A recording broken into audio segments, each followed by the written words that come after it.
ನಮಸ್ಕಾರ ವೀಕ್ಷಕರೇ, ಸಮತಾ ನ್ಯೂಸ್ ಕನ್ನಡಕ್ಕೆ ಸ್ವಾಗತ.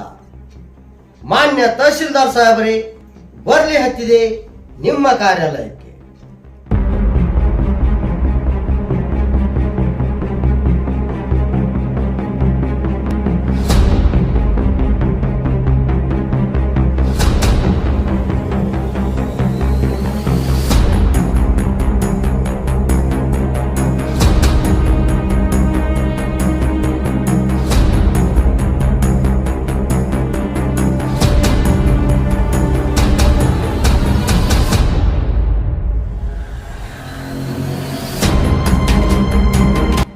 ಗಬ್ಬೆದ್ದು ನಾರುತ್ತಿದೆ ಚಿಕ್ಕೋಡಿ ಮಿನಿ ವಿಧಾನಸೌಧ. ಕಣ್ಣು ಮುಚ್ಚಿ ಕುಳಿತ ಆಡಳಿತ ಅಧಿಕಾರಿಗಳು.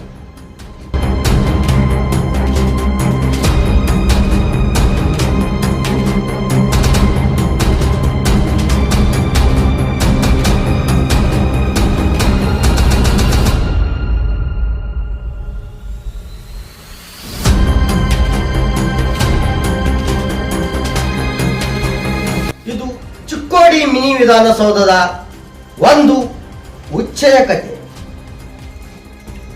ಹೌದು, ಮಾನ್ಯ ಬುರ್ಲಿ ಸಾಹೇಬ್ರೆ, ಗೊರ್ಲಿ ಹತ್ತಿದೆ ಚಿಕ್ಕೋಡಿ ತಹಶೀಲ್ದಾರ್ ಕಾರ್ಯಾಲಯಕ್ಕೆ.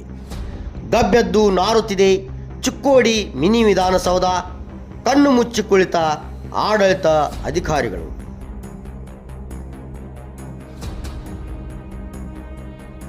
ಇದು ಕೆಂಪು ಸೌಧದ ತಹಶೀಲ್ದಾರ್ ಕಚೇರಿಯದ್ದೇ ಹೊಲಸು ಉಚ್ಛಯ ಕತೆ.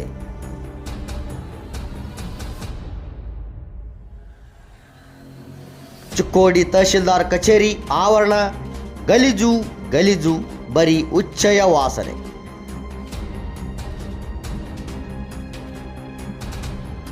ತಹಶೀಲ್ದಾರ್ ಕಾರ್ಯಾಲಯದಲ್ಲಿ ಸಾರ್ವಜನಿಕರು ಹಾಗೂ ಸಿಬ್ಬಂದಿಗೆ ಇರಬೇಕಾದ ಮೂಲಸೌಕರ್ಯಗಳ ಕೊರತೆಯಿಂದಾಗಿ ಅಲ್ಲಿಗೆ ಭೇಟಿ ನೀಡುವವರಿಗೆ ತೀವ್ರ ಕಿರಿಕಿರಿ ಉಂಟಾಗುತ್ತಿದೆ.